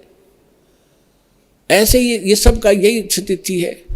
तो श्री कृष्ण जी ने पहले ये कहा था, फिर कह रहा है कि अब तो ये भोगना ही पड़ेगा तुम्हें। अब ये वो फल गया। तो फिर समाधान पूछा कि भगवान फिर आप समाधान बताओ। ऐसा करो, सभी जितने भी नर यादव हैं, पुरुष मेल ओनली, चाहे नवजात शिशु भी क्यों ना हो, प्रभास क्षेत्र में जाओ जहाँ वो कड़ा घिसाया था और चूरा डाल रखा था, वह घास उग रहा इतना बड़ा बड़ा कि वहाँ जाकर सभी के सभी जमुना में स्नान करके आओ। तुम्हारा साप पाप मुक्त हो जाओगे, साप मुक्त हो जाओगे जमुना में नहाने से, स्नान करने से। अब सब बड़े प्रसन्न हुए कि बड़ा सरल उपाय बताया भगवान ने। और सभी अपने अपने बच्चों को, नवजात शिशु से उसी दिन जन्मा था उसी भी लड़के को, ओनली लड़कों को ले गए साथ में और पहुंच गए 56 करोड़ वहाँ पर। पहले स्नान करें जाते ही, ताकि साप कटे, हमारा पाप ये साप नाश हो, शराब खत्म हो। और बाहर आते ही, क्योंकि पहले मन मुटाव चल ही रहा था सभी का, उसने तू ऐसे क्या बोल रहा था उस दिन, तू ऐसे कह, उधर सारे इकट्ठे हो गए, तब कभी कभी मिले थे। बाहर आते वो एक दूसरे को गाली गलोच लट्ठम लट्ठा और घास निकाल लें, घास पाड़े और मारें, गर्दन में लग के आर पार हो जाए, तलवार का काम करने लग गया वो घास। और 56 करोड़ यादव कटका मर गए थे वहाँ साप नाश करान, अपना नाश कर लिया वहाँ जाके। श्री कृष्ण जी के बताए समाधान अनुसार उनका साप तक कटा नहीं, साप तक नाश होया नहीं, यादव का नाश हो गया। अब यहाँ परमात्मा कहते हैं कि गरीबदास जी कहते हैं, तुम कौन राम का जपते जापम और ताते कटे ना ये तीनों तापम। समर्थ का शरणाग हो रंग होरी हो, भाई कदे न हो ए काज राम रंग होरी हो। कि समर्थ की शरण में आ जाओ, तुम्हारा कभी अकाज नहीं होंगे और ये तीनों ताप का नाश हो जाएगा। अब प्रसंग चल रहा है, उसी पर चलते हैं। अब 56 करोड़ यादव कटका मर गए, आपस में कत्लेआम कर दिया। विष्णु पुराण के अंदर लिखा है कि कुछ यादव बच गए थे। श्री कृष्ण जी फिर गए अपने वहाँ से, नगर से बाहर निकले, उसने उस घास को पाड़ा, उसमें यह लिखा कि वो मूसल बन गए, मूसल। उन मूसलों से शेष बचे हुए यादवों को खुद श्री कृष्ण जी ने मारा, कति नाश कर दिया। और आप जाकर लेट गया प्रभास क्षेत्र में एक वृक्ष के नीचे। भगवान श्री कृष्ण के पैर में पद्म, एक चमकीला पदार्थ, जैसे हमारे तिल हो जाते हैं, मुछ हो जाते हैं, ऐसा उनके पैर में जन्म से ही एक पद्म था। वो रात्रि में ऐसे चमकता था जैसे 50-100 वाट का बल्ब चस्याक रहे जगह, और दिन के अंदर भी उसकी चमक सी बनी रहती थी। तो श्री कृष्ण जी एक वृक्ष के नीचे, सारा जब उनका नाश हो लिया, रहे खे को खुद मार कर शेष बच्चों को, और लेट गया उस वृक्ष के नीचे, पैर पे पैर रख के, पैर घुटने पर दूसरा पैर रखा हुआ था, पद्म वाला पैर ऊपर था, वो चिमक रहा था। और वृक्ष की जो चारों तरफ जो टहनियाँ थी झुकी हुई थी, झुरमट सी बनी हुई थी। और वो शिकारी जिसने उस कढ़ाई के कड़े का अपना विषाक्त तीर बनवाया था, जहर से बुझा कर तीर बनवा रखा था, उसी तीर को लिए हुए उस दिन और सुबह से लेकर दोपहर तक वो घूमता रहा जंगल में, कोई शिकार नहीं मिला उसको। शिकार करने गया था, उसने क्या देखा कि वृक्ष की झुरमटें इतनी नीचे तक लटक रही थी, जमीन को छू रही थी। उनकी अंदर से उसने भगवान श्री कृष्ण जी के पैर के पद्म की एक चमक देखी। उसने सोचा कोई मर्ग बैठा है हिरण, और उसकी आंख चमक रही है।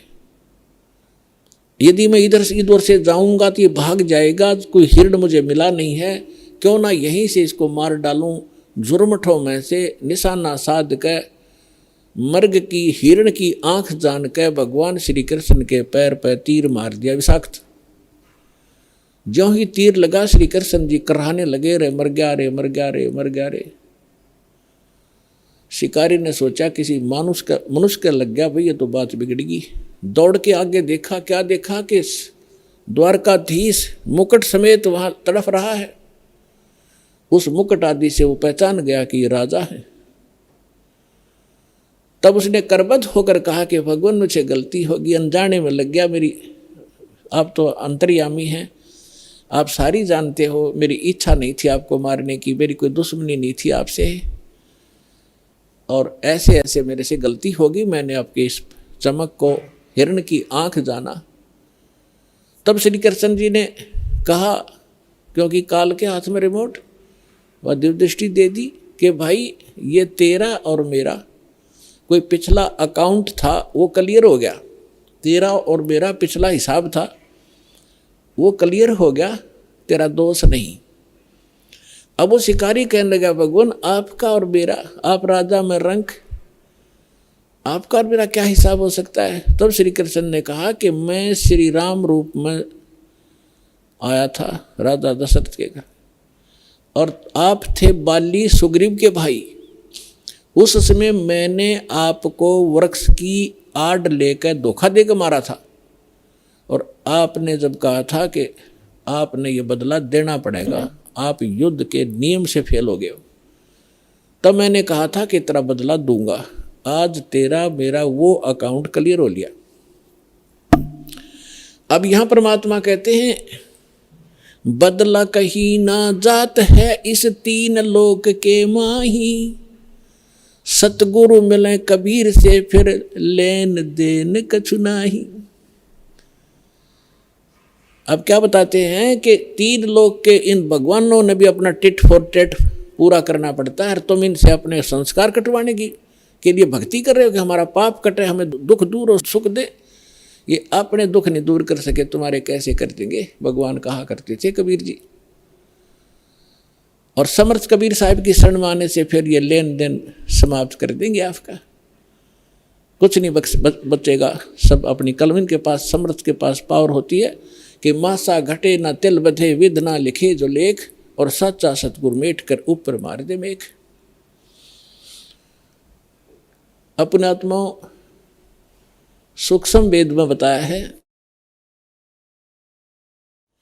दुर्वासा को पे तहां समझन आई नीच, 56 करोड़ या 2 कटे वो मची रुद्र की कीच। अब ये भगवानों की तो दे दिया हिसाब किताब आपको, ये भगवान तो इसे थे आपके। अब जिनको आप ऋषि महर्षि मानते थे, दुर्वासा जी को तोप मानते थे कि बड़े महापुरुष हैं, वो तो नीच थे एक नंबर के। सूक्ष्म वेद के अंदर परमात्मा ने कहा है कि दुर्वासा कोपे तहाँ, दुर्वासा वहाँ क्रोधित हुआ। किस बात पे? बच्चों ने मजाक कर दिया कि बिजली गिर गई थी, साधु संत ठीक है बेटा भाग जाओ, खबरदार आगे बकवाद करी है निकम्यो। ऐसे करते संतों के साथ मजाक करते, इतना कह के छोड़ सके था, और शराब दे दिया तुम्हारा नाश होगा। आम व्यक्ति से भी गिरे हुए थे ये लोग, जिनको मैं ऋषि माना करते थे। एक बुजुर्ग आदमी बड़े आदमी से को बालक मजाक भी कर ले, उसको इतना भयंकर शराब दिया करते हैं। पूरे आत्माओं जैसे किसी के हाथ में बंदूक है, पिस्टल है, और कोई बालक मजाक कर दे और उसका वो गोली मार दे, वो तो एक ढेर आदमी होगा समर्थ, उसको पता है कि तो कितनी भयंकर वस्तु लिए यार, किसके ऊपर दाग रहा है। वो नीच व्यक्ति होता है, मजाक करने पे भी इतनी भी सहन नहीं कर सकता। तो इस स्थिति के थे वो ऋषि, उनके पास ये हथियार थे वचन के और श्राप देने के। तो यहाँ सूक्ष्म वेद में लिखा है कि दुर्वासा को पेतहा, क्रोधित हो गए और समझ न आई नीच, ये भी नहीं सोचा तू क्या करने जा रहा है। और 56 करोड़ यादव कट गए और वह मची रुद्र की कीच, यानी रक्त की 11 माच की, खून की 11 मच की, 56 करोड़ आदमी जहाँ लाश हो जाए और नदी बह कर चल पड़े खून की, रक्त की। तो यहाँ पुण्यात्माओं, ना तो ये भगवान समर्थ जिनको हम पूजा करते, ना ये ऋषि एक अन्य के जिनको ज्ञान ही नहीं था, इनको ये नहीं पता भगवान कौन है। अब ये भगवान के लिए निकले थे घर से, साधना करेंगे, भक्ति करेंगे। अंगार, अंगारों से शीतलता की खोज करने लगे, अंगारों पर चलने के अभ्यस्त हो गए। थोड़ी आँच को भी हम, थोड़ी ही आँच को हम सुख मान रहे। झूठे सुख को सुख कहे, ये मान रहा मन मोद, ये सकल चबीना काल का, कुछ मुख में कुछ गोद। परमात्मा क्या कहते हैं, भाई तन दर सुखिया कोई न देखा, जो देखा सो दुखिया हो, उदय अस्त की बात करे मन, सबका किया विवेका हो, सबका किया विवेका हो। तन दर सुखिया कोई न देखा, जो देखा सो दुखिया हो, उदय अस्त की बात करे मन, सबका किया विवेका हो, सबका किया विवेका हो। भाई घाटे बाधे सब जग दुखिया, के गृहस्थी बैरागी हो, घाटे बाधे सब जग दुखिया, के गृहस्थी बैरागी हो। सुख देव ने दुख के डर से, गर्भ में माया त्यागी हो, गर्भ में माया त्यागी हो। तन दर सुखिया कोई न देखा, जो देखा सो दुखिया हो, उदय अस्त की बात करते हैं मन, सबका किया विवेका हो, सबका किया विवेका हो।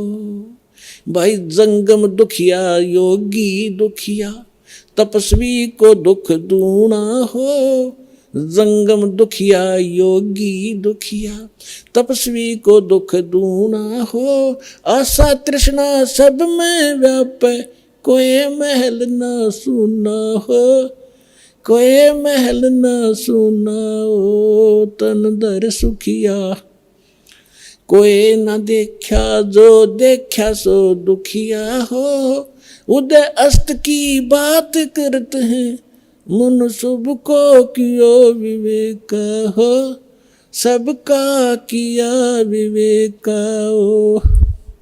भाई साच कहूँ तो जग ना माने, पर झूठ कही ना जाई हो, साच कहूँ तो ये जग ना माने, पर झूठ कही ना जाई हो। ये ब्रह्मा विष्णु शिव जी दुखिया, जिन ये राह चलाई हो, जिन ये राह चलाई हो। तन दर सुखिया कोई न देखा, जो देखा सो दुखिया हो, उदय अस्त की बात करते हैं मन, सबका किया विवेका हो, सबका किया विवेका हो। भाई सूरपति दुखिया भूपति दुखिया, रंक दुखी बपरीती हो, सूरपति दुखिया भूपति दुखिया, रंक दुखी बपरीती हो। कहे कबीर और सब दुखिया, एक संत सुखी मन जीती हो, संत सुखी मन जीती हो। तन दर सुखिया कोई न देखा, जो देखा सो दुखिया हो, उदय अस्त की बात करते हैं, मन सबको किया विवेक का हो, सबका किया विवेक का हो। सूरपति दुखिया भूपति दुखिया, रंक दुखी बपरीती हो। सूरपति दुखिया भूपति दुखिया, रंक दुखी बपरीती हो। कहे कबीर और सब दुखिया, एक संत सुखी मन जीती हो। संत सुखी मन जीती हो, तन दर सुखिया कोई न देखा। जो देखा सो दुखिया हो, उदय अस्त की बात करते हैं, मन सबका किया विवेक का हो, सबका किया विवेक का हो। पुणात्माओं, सौभाग्य आपका और धन आपके माता पिता जिनसे जन्म हुआ। आपको वो अनमोल वचन सुनने को मिल रहे हैं जो इन ब्रह्मा विष्णु महेश को भी छींट भी नहीं लगी थी इस ज्ञान की, जो आपके ऊपर वर्षा कर दी भगवान ने। कभी सीडी के माध्यम से, कभी सत्संग के माध्यम से, कभी चिप के माध्यम से परमात्मा आपकी आत्मा पर वर्षा कर रहे हैं। और इस ज्ञान से एक बार परिपूर्ण हो जाना, आप देखना फिर भगवान यहाँ भी सुख देगा और सतलोक में जाओगे जहाँ कभी मृत्यु नहीं होती, कभी वृद्ध अवस्था नहीं आती, किसी चीज़ का अभाव नहीं वहाँ पर। अब जो प्रसंग चल रहा है, जिस लोक में आप रह रहे हो ये अंगार बरस रहे हैं, और जहाँ अंगार थोड़े से कम हैं, हल्की आग वाले, हम उनको सुख मान बैठे हैं। अब क्या बताते हैं कि घाटे बाधे सब जग दुखिया, और के गृहस्थी बैरागी हो। अब देखो पुणात्माओं, परमात्मा पाने के लिए जिसने घर त्याग दिया, हम उसको बैरागी मानते थे, सन्यासी मानते थे। अब वो बैराग प्राप्त करना और सन्यासी होना हमने कहाँ से ग्रहण किया, कौन से ग्रंथ से प्राप्त किया हमने ये ज्ञान?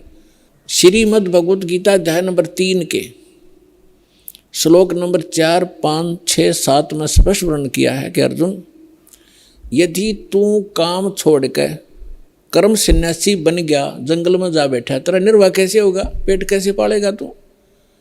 इसलिए तू काम भी कर और भक्ति भी कर। फिर ये कहाँ से लाए, जंगल में घर छोड़ कर चले गए, जंगल में जाकर सुख होगा? जंगल में कैसे सुख होगा? वन में। अब घर में सारी सुविधा आपको, समय पर रोटी मिल रही है, झोपड़ी है, मकान है, जैसा भी आपको सुविधा क्रमानुसार मिली है उसमें संतोष करो और उसमें बैठ कर अपना भक्ति करो। समय पर भूख लगेगी तो खाना खाया, भूख समाप्त हुई, वह इच्छा खत्म हुई, वो कल्पना समाप्त हुई तो भक्ति करेगा। यदि रोटी मिली नहीं तो भक्ति कैसे करेगा? उसी को सोचता रहेगा कहाँ से लाऊं, कैसे मिलेगी। भक्ति का सुमरण, रोटी का सुमरण होगा, वो भगवान का नहीं होता। अब जैसे घर छोड़कर चला गया, वैरागी बन गया, वहाँ जाके गर्मी भी लगेगी, सर्दी भी आवेगी, वर्षा भी होगी, उसके लिए फिर झोपड़ी डालनी पड़ेगी, उसने वहाँ झोपड़ी या गुफा खोदनी पड़ेगी। और भूख लगेगी, फिर गांव में जाना पड़ेगा मांगने के लिए, दिए माई गालिए दिए एक रोटी। अब जब तक रोटी ना मिलेगी तो ना भगवान तो याद आवे कोई ना, और रोटी याद आऊंगी उसके। तो परमात्मा कह रहा है, उन्हें बताया करके जो साधना करनी चाहिए, जो उसका तरीका है, वो तुम्हें पता नहीं। आप फिर ये सोच बैठे कि उन्हीं को भगवान मिलता होगा जो जंगल में चले जाते हैं, खड़े होकर तप करते, दोनों के ऊपर तपते। ये तो मूर्खों की साधना थी। परमात्मा कहते हैं कि दंभ करें, दंभ माने पाखंड है। लोग दिखावा ड्रामा करते हैं, बैठ जाएंगे कि तो धूना लगा के ऊंचे से स्थान पर बैठेंगे ना, खूब दूर तो सब न दिखे महात्मा बैठा है, ताकि दुनिया आने लग जाए और उसकी पूजा शुरू हो जाए। डंब करें, डूंगर चढ़ें, डूंगर माने पहाड़ पर बैठ जाते हैं जाकर ये लोग नकली। डंब करें डूंगर चढ़ें, अंतर झीनी झूल, और जग जाने बंदगी करें, बो है सूल बबूल। परमात्मा अपने सूक्ष्म वेद में कहते हैं कि दुनिया तो जनता तो नहीं सोचा ये भक्ति कर रहा है, बड़ा महापुरुष है, दूल्हा लगा के बैठा है, कपड़े भी त्याग रखे, लंगोट बांध रखा है। और परमात्मा कहते हैं जग जाने बंदगी करे, भक्ति करे, यो बोवे सुल बबूल। तप से जो तपस्या वो करते, जैसे दुर्वासा ने खूब तपस्याएं की थी और क्या प्राप्ति की, अंगारे भर लिए अपने अंदर, तोब ये बकवाद सिद्धि की, वचन से किसी का नाश कर देना।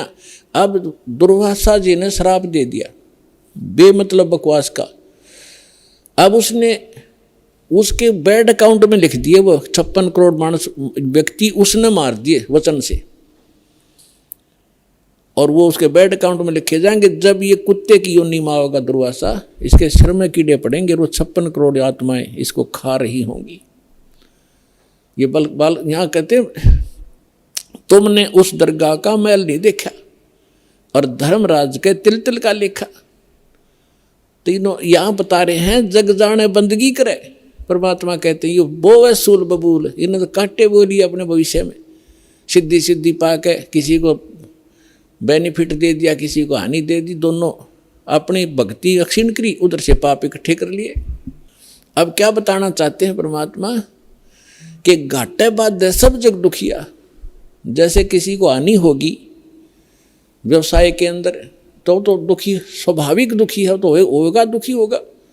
और जिसके घना बेनिफिट हो गया, जैसे किसी का 1 लाख का लाभ हो गया व्यवसाय में, वो 5 लाख का काम शुरू करेगा और 4 लाख लेगा कर्ज, फिर उसमें हो जा नुकसान, फिर वो कर्ज जो ले लिया नुकसान भी ना होया, काम चल पड़ा, कुछ दिन में वो मांगने वाले शुरू हो जाएंगे आने, उसने नींद आवे नहीं, कभी फैक्ट्री में हड़ताल होगी, कभी कुछ हो गया, वह समस्या हो रहेगी। कहते हैं यहाँ हानि हो जा तो दुखी और लाभ हो गया तो दुखी, घाटे बाद सब दुखिया।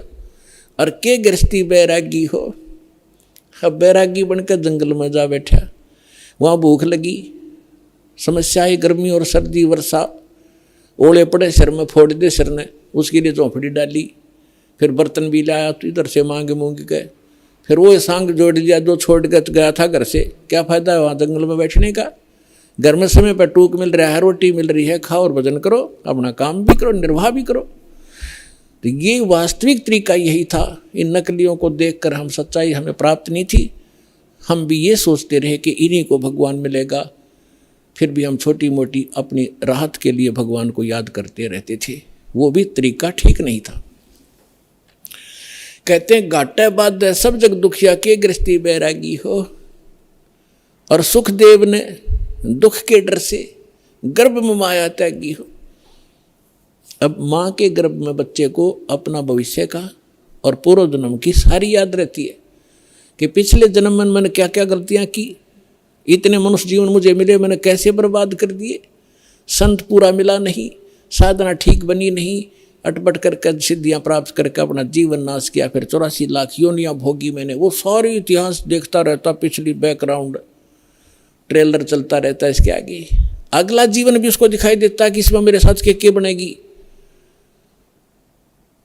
तो ये सोचता है कि हे भगवान अब के इस नरक से निकाल दाता, पीछे गलती हुई सो हुई, अब के गलती नहीं करूँगा, परम संत को खोजूंगा, केवल भक्ति करूँगा, आपको याद करूँगा, पीछा छुटवाऊँगा, जन्म मरण का रोग कटवाऊँगा और केवल अपना छोटा निर्वाह के लिए अपना सिंपल वे से रहूँगा और निर्वाह के लिए काम भी करूँगा, लेकिन भक्ति अवश्य करूँगा, मूल उद्देश्य जानकर करूँगा, मुझे एक बार निकाल दो बात था।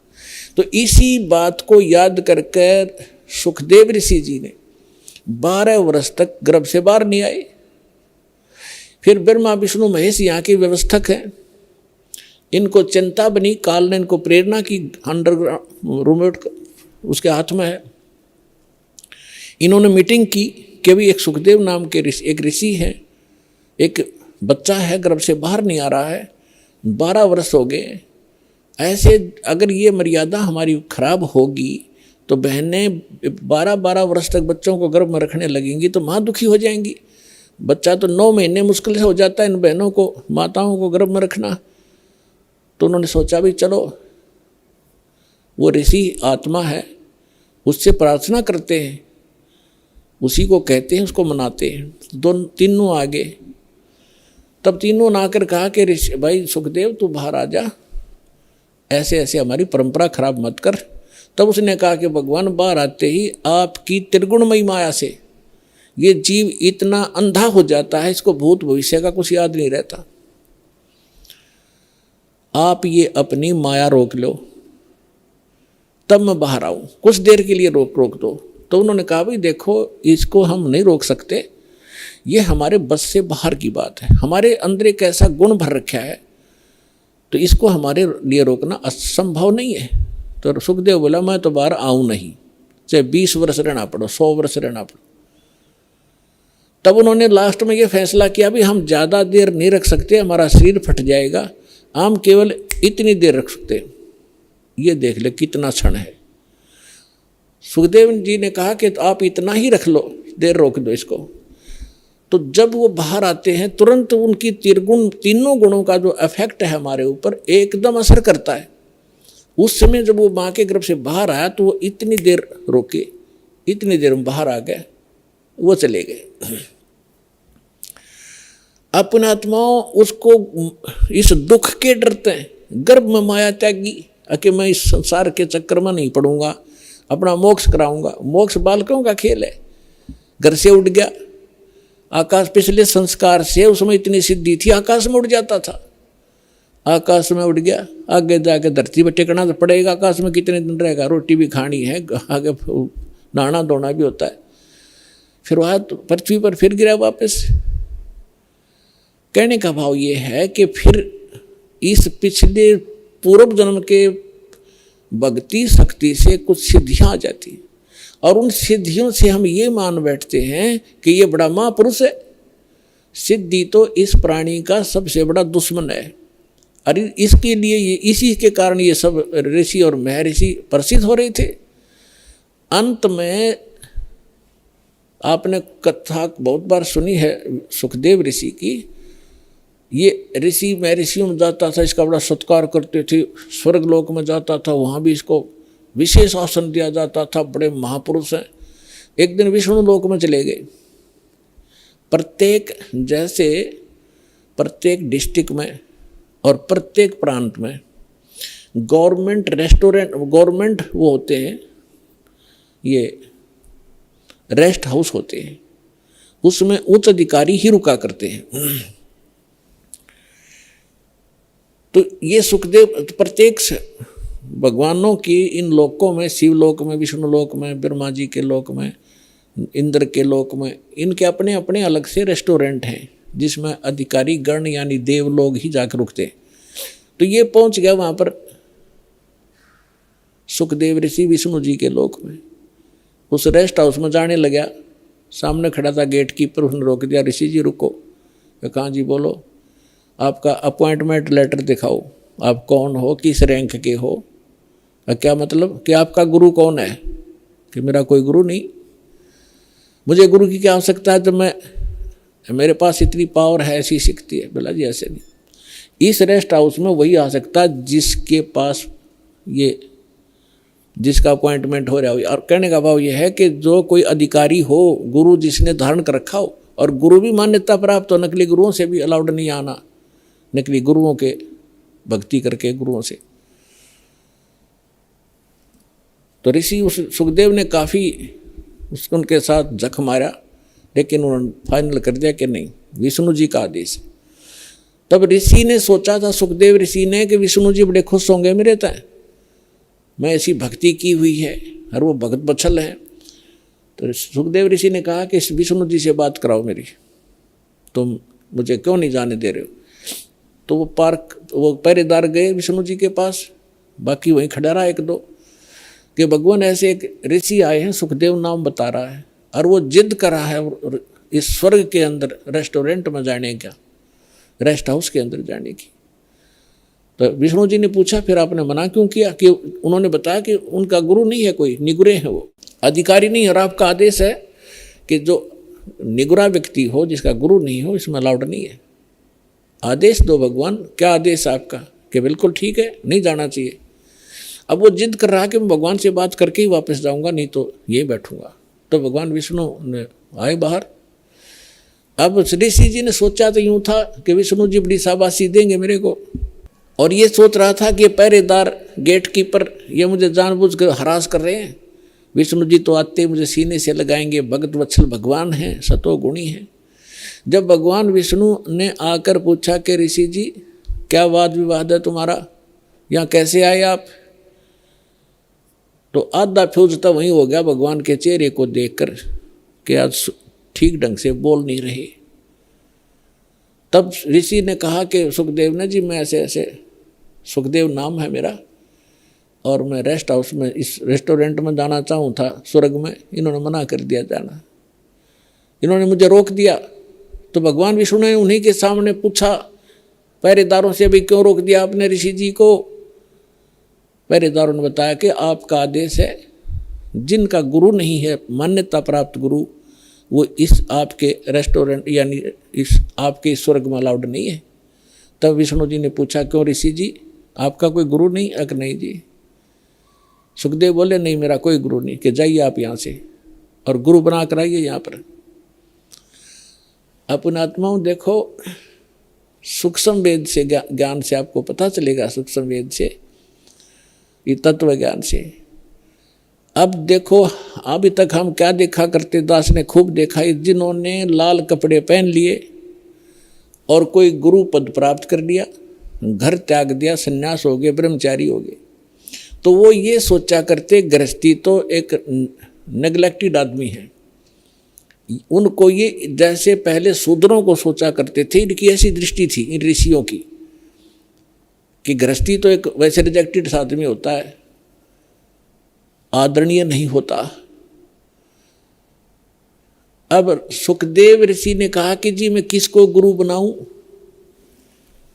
मेरे योग्य गुरु पृथ्वी पर नहीं है। तो भगवान ने कहा कि ऋषि जी ये भी तेरा वहम है, तेरा अहंकार बोल रहा है, और जाइए राजा जनक से को गुरु बनाइए। राजा जनक को गुरु बनाना, जो सीता जी के पिताजी कहलाए थे राजा जनक। अब राजा जनक के काफ़ी रानियां थी, गृहस्थी थे और भगत भी थे। अब सुखदेव ऋषि इतना अहंकारी कि गृहस्थी लोग, राजा लोग तो मेरे चरण छूते हैं, और मैं गृहस्थी को जाकर के, राजा को जाकर के नमस्कार करूं, क्योंकि गुरु बनाना है तो प्रणाम भी करना है, दंडवत भी करनी है, मत्था भी रगड़ना है। अहंकार खड़ा हो गया, वहां से तो आ गया, लेकिन वो दूसरे स्वर्ग में, कॉमन स्वर्ग है इंद्र का लोक, उसमें ये चला जाता था। जब उसमें दोबारा गया उस दिन उसका चेहरा उतरा हुआ था। अन्य जो देव वहां बैठे थे वो कहने लगे ऋषि जी आज क्या बात है, मायूस बहुत हो तुम। तब ऋषि ने कहा कि ऐसे ऐसे मैं विष्णु जी के लोक में गया था, भगवान ने मुझे स्वर्ग में प्रवेश करने से मना कर दिया। तो जितने भी वहाँ बुद्धिमान भगत संत महात्मा बैठे थे, ऋषि और देव, वो कहने लगे ये बात दचीनी, सुखदेव आपकी बात हमारे गले नहीं उतर रही कि भगवान विष्णु और आपको ऐसे अनादर किया आपका, नहीं कोई बात बता गलती क्या है। तब उसने बताया कि भगवान ने कहा कि तू गुरु नहीं बना रखा, इसलिए आप यहाँ रहने के अधिकारी नहीं हो। तब उन महापुरुषों ने जो वहाँ बैठे थे बुद्धिमान, उन्होंने कहा कि सुखदेव आपका कोई गुरु नहीं है? कि नहीं मेरा कोई गुरु नहीं है। धिक्कार है तेरे जन्म को। सभी ने एक स्वर में बोला जो बुद्धिमान होते, क्या करेगा तू इस मिट्टी का, ये बैटरी चार्ज है तेरी, कुछ दिनों में खत्म हो जाएंगी ये सब सिद्धियाँ, और कीड़े मकोड़े की पशुओं की योनि में जाएगा, गधा बनेगा, गुरु धारण करना पड़ेगा। और फिर दूसरा भगवान ने कह दिया, फिर अग्रम अग्रम कैसी भले आदमी, जब भगवान विष्णु ने कह दिया उसको, तो उसी को तुम भगवान मानते हो, तो उसी ने कह दिया गुरु बना, और फिर भी तेरे अंदर ये अगर मगर है तो काहे का तू ऋषि है। तब वहां क्या कहता है वो भाई, राजा जनक गृहस्थी भाई, कैसे शीस निभाऊं जाई। सुखदेव बोले ज्ञान विवेका हम स्त्री का मुख नहीं देखा। देख कहाँ अड़गी काल की आंट, अड़ंगा कहाँ डालिया उसने कि राजा जनक गृहस्थी बाई और कैसे शीश निभाऊं जाई।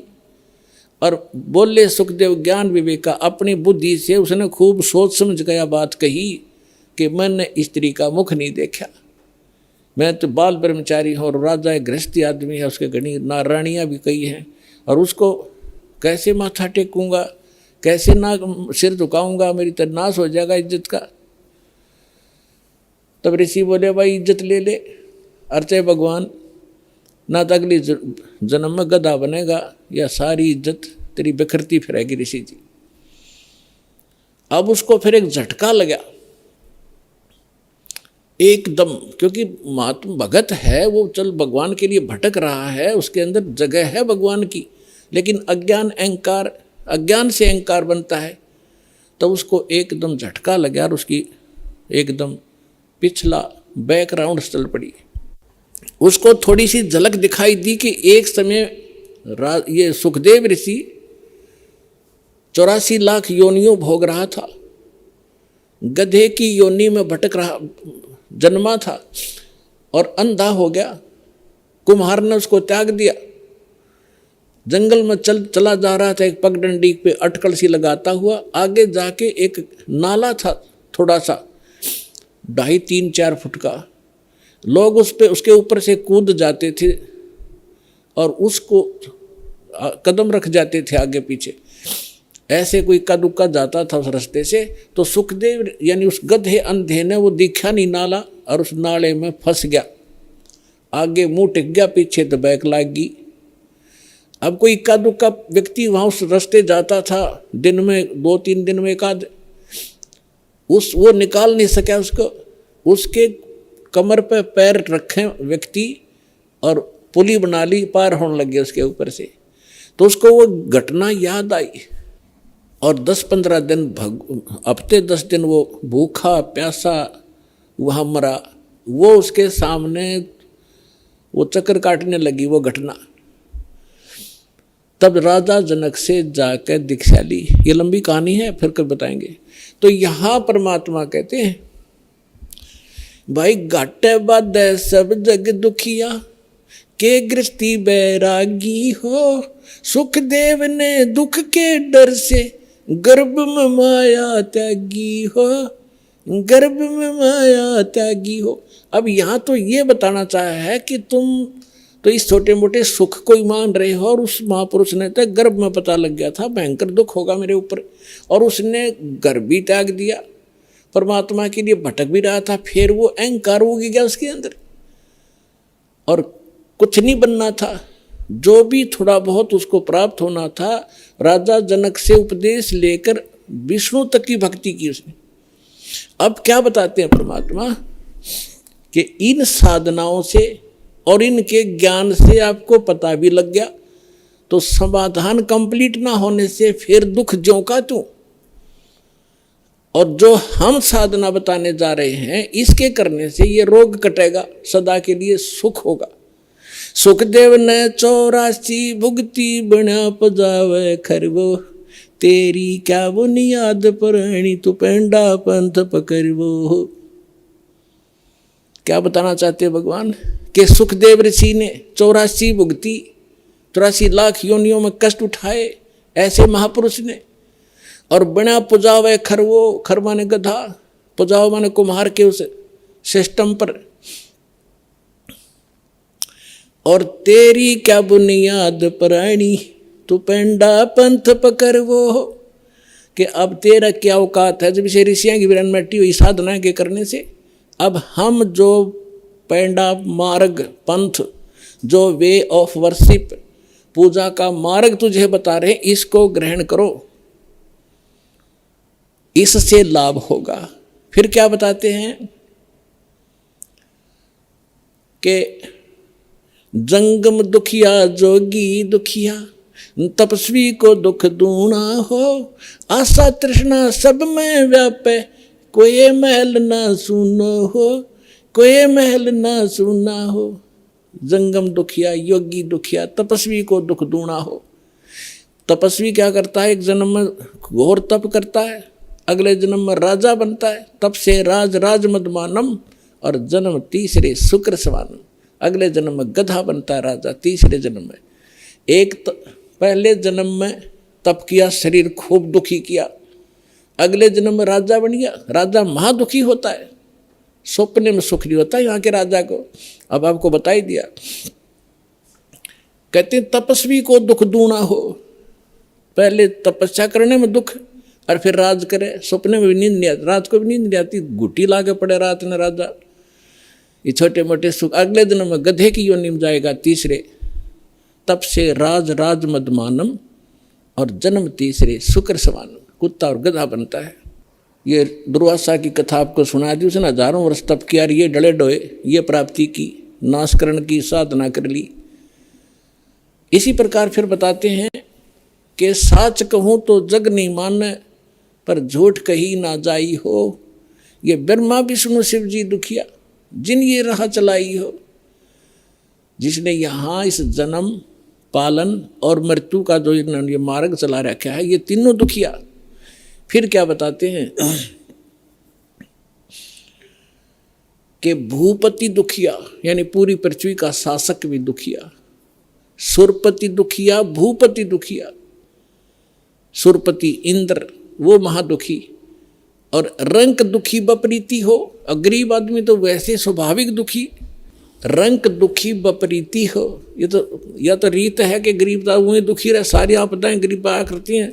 जो सत भक्ति नहीं करता, जो सत भक्ति नहीं करता गरीब, और जब भक्ति सही मिल जाती है, कबीर साहब कहते हैं, कहें कबीर और सब दुखिया, एक संत सुखी मन जीती हो, संत सुखी मन जीती हो।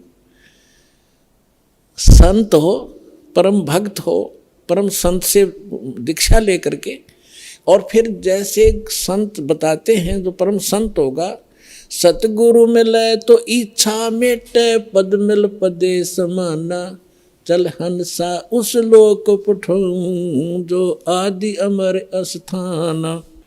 अब क्या बताते हैं कि सतगुरु मिलेंगे तो यहाँ की इच्छाएं समाप्त करवाओगे सबसे पहले, कि किसके लिए तू सारा जीवन नष्ट कर रहा है, इन कोठी और बंगलों के लिए। एक मिनट में मृत्यु हो जाती है, जोड़ा जाड़ा सारा छोड़कर गधा बनकर घूम रहा होता है। तो कहते हैं जब संत वो भक्त सुखी होगा, जो इस तत्व ज्ञान के आधार से अपना जीवन सफर तय करेगा, और कोई इस पृथ्वी पर सुखी नहीं हो सकता। समर्थ का शरणाग हो रघुहोरी हो, और कदे न हो ए काज राम रंग होरी हो। समर्थ की शरण में आओ, यहाँ के अंगार भी बुझा देगा आपके लिए, आपके जीवन में कांटे भरे उनको साफ कर देगा, और आपको यहाँ भी सुख देंगे, सतलोक में ले जाएंगे, आपका पूर्ण मोक्ष कराएंगे। पुणात्माओं, आप इतनी दूर से आते हो, और किस लिए? एक एक अक्षर को ज्ञान ध्यान से सुना करो। जैसे एक अच्छे विद्यार्थी होते हैं, प्रत्येक लेक्चर का प्रत्येक शब्द घोट लिया करते हैं, एक अक्षर को भी नहीं जाने देते कहीं हम फेल ना हो जाए। तो इस प्रकार आपको परमात्मा ने इतना समय दिया है, कितनी दूर से आपको लेकर आए हैं। करे करावे साइया मन में लहर उठा, दादू सर्जर जीव के आप बगल हो जा। भगवान ही आपको लाता है, आपको प्रेरणा करता है, आपके 100 कामों को सेट कराता है, तब आपको यहाँ ला। पता नहीं काल आन नहीं जाए आपको, ना जाने कहाँ धक्के खुआवा सारा दिन, और मृत्यु को प्राप्त हो जाए उसे डले ढो ढो के। ये मालिक की मेहर आपके ऊपर, आपको परमात्मा यहाँ लाते हैं, अपनी अमर कथा सुनने का थोड़ा सा समय निकलवाते। इसको ध्यान से सुना करो। सत साई।